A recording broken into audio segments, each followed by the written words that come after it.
السلام علیکم ملګرو، تاسو ګورئ KTK TV خپرونه د غزل کور او زه یم ستاسو کوربه ستاسو روزی خټک. ګرانو کتونکو، نن د KTK TV چې کومه خپرونه مونږ دلته راوړې ده، دا د ضلع کرک د ټیري سیمې یو ډېر ښه نامتو لیکوال شاعر پروفیسر عبدالله صاحب له څنګه راغلي یو او هغې نه به مونږ د هغې د ژوند په هکله باندې او د هغې د فن په هکله باندې خبرې هم کوو او بیا په خاصه توګه باندې هغې چې کوم په یو دوه میاشتې مخکې چې کوم د جشن خوشحال په نوم باندې کوم پروګرام کړی و د هغې په خلاف به هم سره خبرې کوو. نو ستاسو پام راګرځوم پروفیسر عبدالله صاحب ته. صاحب په خپرونه کې درته هرکلی وایو، ستړي مه شئ، پخیر راغلی. څنګه یې تاسو؟ مطلب اولنۍ پوښتنه خو مې دا ده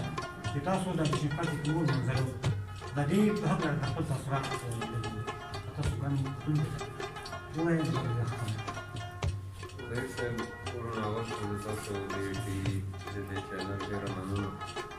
چې صادق پښتو د دې جرګې د هغو ځلو د ریپورټینګ تابیا یې وکړله او دا جرګه چې کومه ده د تاسو د ټي چینل په وساتل سره د هغه په شکل نورې دنیا سره معرفي کړه. وحید صاحب تاسو د جشن خوشحال حوالې سره پوښتنه وکړله، خو زه به ولر باندې په سټ لاړ شم د خپلې جرګې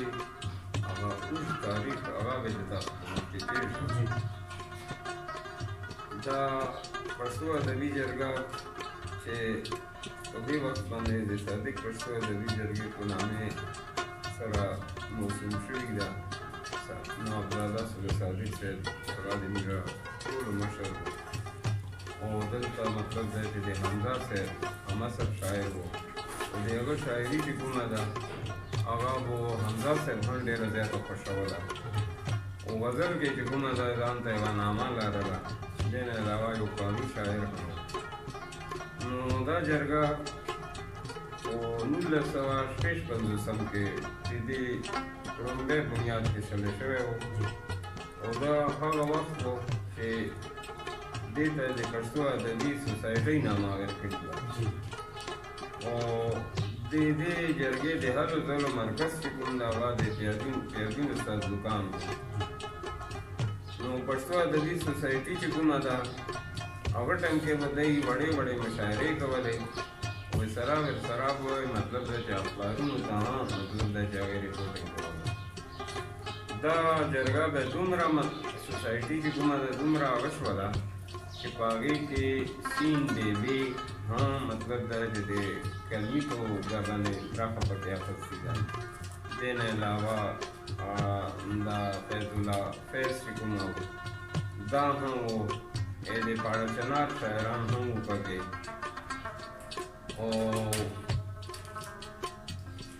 د جرګې چې کومه ده دومره کار کړی چې دلته مطلب دی چې د پښتو ادب ترویج دپاره اشاعت دپاره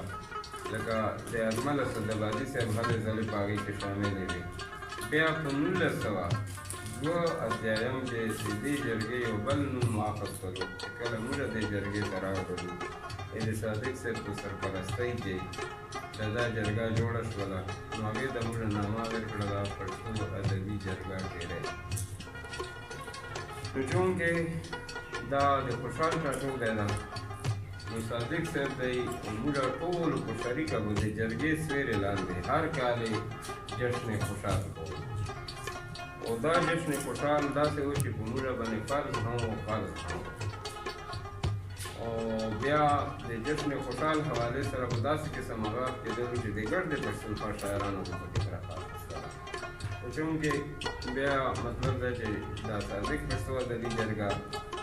چې دا اوس یو 2 کالو کې موږ جوړه کړله په هغې کې موږ سره ډېر تکړه ملګري راولل. امیر حمزه بابر په شکل کې، د شهید احمد په شکل کې، نبي الله صاحب دی باندې تکړه ملګري. نو دوی دا ویلو چې هغه حالات داسې راجوړ شوي چې موږ نه تعادل راغلی و ځکه چې ملکي حالات هغه شانې نه وو. نو بیا مطلب دی چې ملګرو دغه خوښه کړله چې موږ بیا مطلب دی چې خوشحال یادونه کوو خوشحال ته مطلب دی چې هغې پیرزوینې پېښ کړو ځکه چې دا د خوشحال خو د ټولو پښتنو ده خو بیا په خټکو باندې زیات برخه هغه ده حق ده نو صادق پښتو ادبي جرګې یو ځل بیا دا تابع وکړله نو موږ په تېر دسمبر میاشتې کې په ساړه موسم کې لکه ملګرو هغه جذبه دومره زیاته وه ټولو ملګرو پکې برخه واخیستله هغه واخیستله او تاسو ولیدلو لکه میډیا حوالې سره خیبر کورېج ډېر کړی وایس اف امریکا نه مطلب دی چې هغه راغلی مشال ټي وي هغې مطلب دی چې رپورټ یې کړی ده نو دا ګرد پښتونخوا تکړه تکړه خوشحالکوه خلک په هغې کې ناست اسیر مینګل صاحب دی په شکل کې د ډاکټر ربیع افریدي په شکل کې د وزیر شاهدان په شکل کې د پروفیسر صدر میر دا ډېر نامتو لیکوالانو په هغې کې برخه واخیستله لاچۍ پوهاړ پېښور چیچل انګور د تورې وړی همدا د ورکزي صاحب دی چې فکر سره تشریف راوړی همدا خوشي صاحب بله پوښتنه تاسو د خبره وکړه اکمل اسدابادي صاحب هغوی څه چاپ اثار شته او که نشته یقینا اکمل صاحب خو یو لوی دبستان ده خو دا یوه هغه ده د بده مرغه د وخت په ګردو کې مطلب دی چې موږ راته اعلان کړ نو اکمل صاحب پښتو ادب دپاره ډېر زیات کار کړی ده پښتو افسانې په هغه سرخیلانو کې د اکمل صاحب نامه موږ راچولی راز داخلي چې څه ټایم افسانې لیکلې نو هغې د وخت نه مطلب دا چې اکمل صاحب 1940 بلکې د پاکستان نه مخکې چې دا کله مطلب د قلم یې په لاس کې اخیستی ده نو پښتو افسانه یې چې کومه ده شروع کړې ده نو د پښتو افسانې په سرخیلانو کې اکمل صاحب نامه موږ راچولی شو او تاړې او چپې چې د هغه د افسانو مجموعه ده بله مجموعه چې کومه ده هغه پورې نومونه ده د افسانې حوالې سره یوه نماینده نامه چې موږ د پښتو افسانې نماینده هغه نامه ګڼلی اکمل صاحب د هغه مقام حقداره ده خوشي صاحب د قلم کې څه کار کړی مطلب شاعري ورسره اکمل صاحب ګڼ اړخیز ادبي خدمات دي هغه په یو وخت کې کالمونه هم لیکلي دي چې هغه کالمونه به مطلب دا چې د کودري په نامې باندې او شهباز اخبار کې چاپ کېدو بیا مطلب دا چې د کالمونو نه علاوه یې ورسره د تحقیق کار هم کړی ده ګڼې قلمي نسخې چې کومې دي هغه پښتو اکیډمۍ ته هغه ورکړي دي دلته چې د شعري په هغه کې کومې هغه په لاس راغلي دي نو هغه د اکمل صاحب نامې حوالې سره دلته کې محفوظ دي ورسره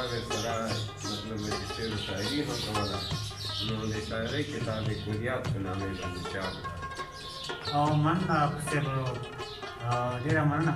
کتونکي به ستاسو کلام ته هم په انتظار وي او که یو خپل خوندور کلام راته ووایي